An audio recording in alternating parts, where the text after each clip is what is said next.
About to see called the Mare. We had so much fun. The cast was great. And where am I? Oh, am I better now? Forward. It was a great time putting this all together. And the play has so much meaning and themes behind it. And all the credits got to go to Henry, our wonderful playwright of the show.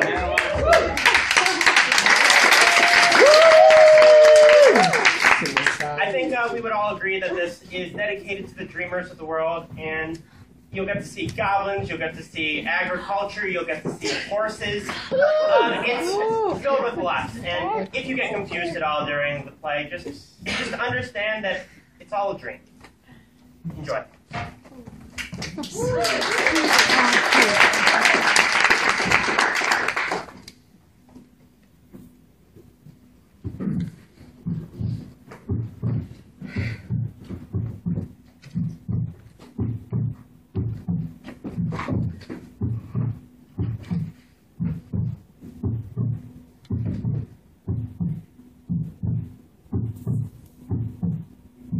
I have been visited by the Mare, the goblin of which my dreams, unpleasant dreams, are a source. I should have guessed when the horses began their fits in the night. Morning, Pa! Morning, Simon. Got breakfast waiting? Yes, sit down before it cools. Lori was sweating this morning. Has she? She has. And Harold? His breath has been good and rushed. There were rains last night, howling rains. There is no doubt a horse will spook with weather. Well, come out to the barn, Pa, and see. Harold's breath was really good and rushed. I cannot rushed. play this morning, Simon. There's work to be done. Simon, this July, when the ships come in, you can join the convoy to town.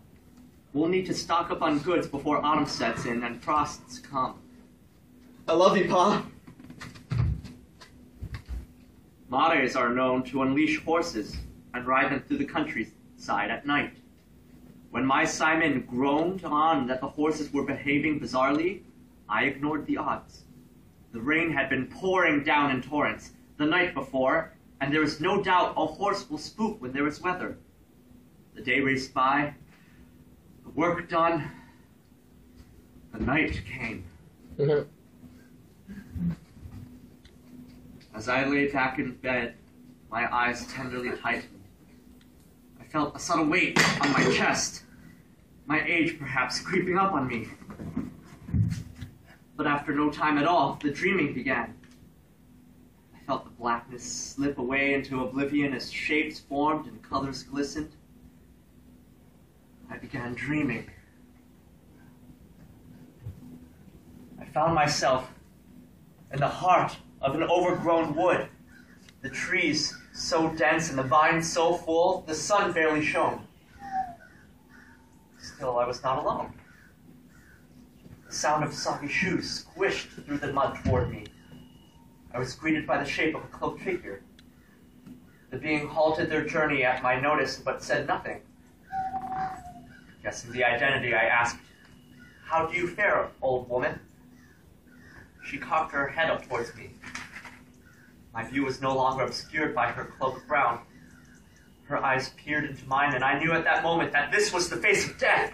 No doubt this crone would put me in my grave.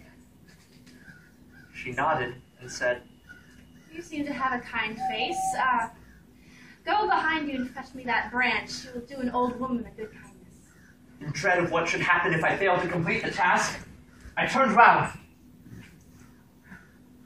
There was no chore to satisfy. No branch, no twig to give to the haggard madam. I see no branch, woman. Swift as a rabbit, she bent down and wrapped my ankle with a thread of fiery pains. I knelt with fits of anguishing smarts down my foot and up my leg, her grasp too tight to loosen, her stare too horrific to unlock my gaze. From her cloak, she drew a dagger.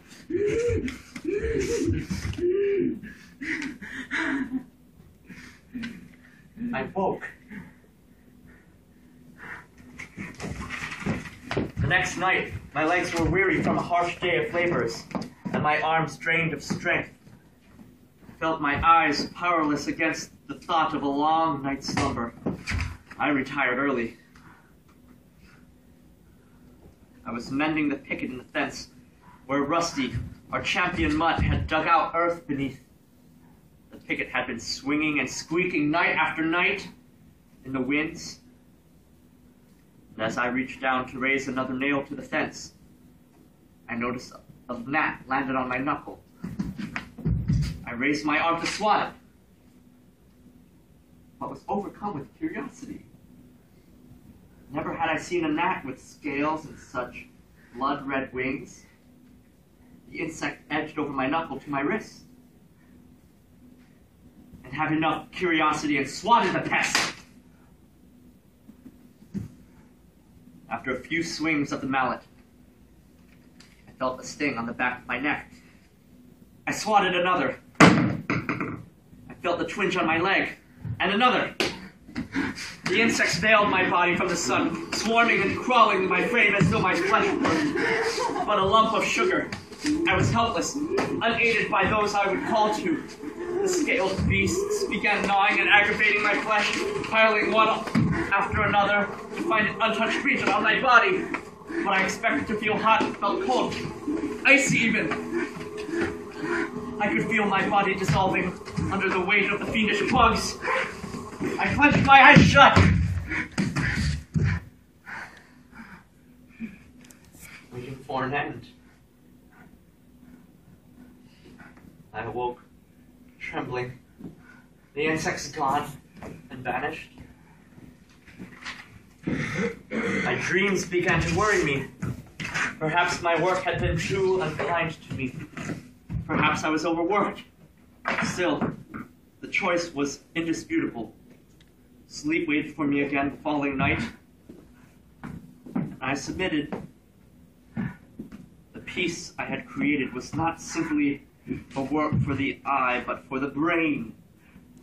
I had painted what I appreciated as a mind stimulant, combining the exact shades to deliver my visions to a world of waiting fault finders. My pride swelled as I placed the final line, a delicate maiden in itself, completing my masterpiece. Wait, a flaw. A simple blot to mend the blunder.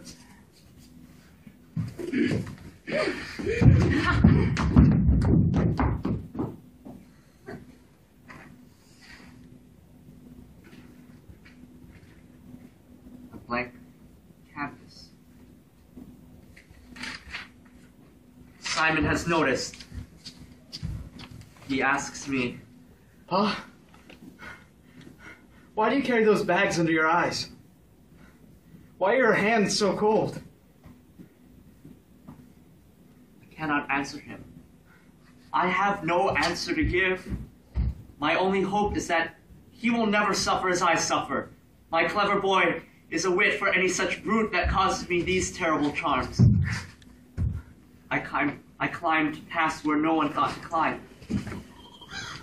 There was not much to see but the tops of trees. The view no more radiant than that from the ground's eye, perhaps a limb. Further, and my hope would be realized. But, oh, the branch was too thin. My weight too great. It bent, it twisted, it broke. I tumbled, flailing for footing and grasping at what I could not reach. The strong boughs of the pine battered my arms and legs until there were no more branches, and only a trunk that scraped and bled my back. I landed flat. Unable to move, unable to scream, unable to live.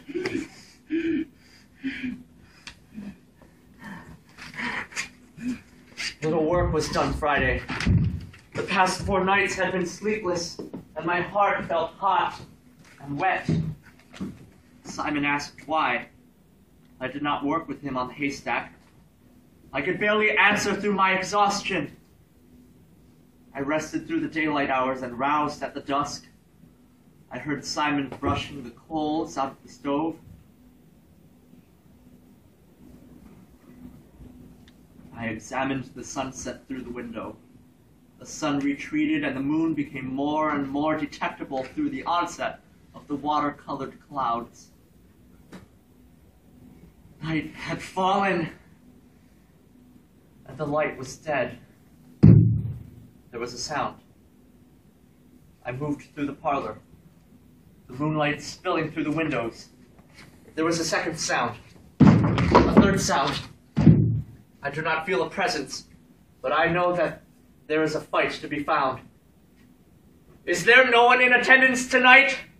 No one to fess their rascally sound-making? I clutched my bat in my right and felt with my left to lead me through the night. The sound came again. I flurried about with the bat and knew I had hit something in the dark. The offender had fallen. Dead, perhaps. My eyes adjusted. Simon. No, not Simon. My only son, with blood seeping through his hair, and the fault mine. Simon, my only son, my only son. The moonlight shines on Simon's face. But something about him is unfamiliar. No, not the blood on his forehead, nor the empty appearance of his eyes. It's not he. This is not my Simon. The Mare! I tossed the creature to the floor, and then it fled out over the windowsill. I checked that Simon was untouched. He was. Later on, I suffered no more unpleasantries in the night. But weeks, months, years later, I still heard reports in the town of men groaning that they woke to their horses a sweat. Their breaths good and rushed.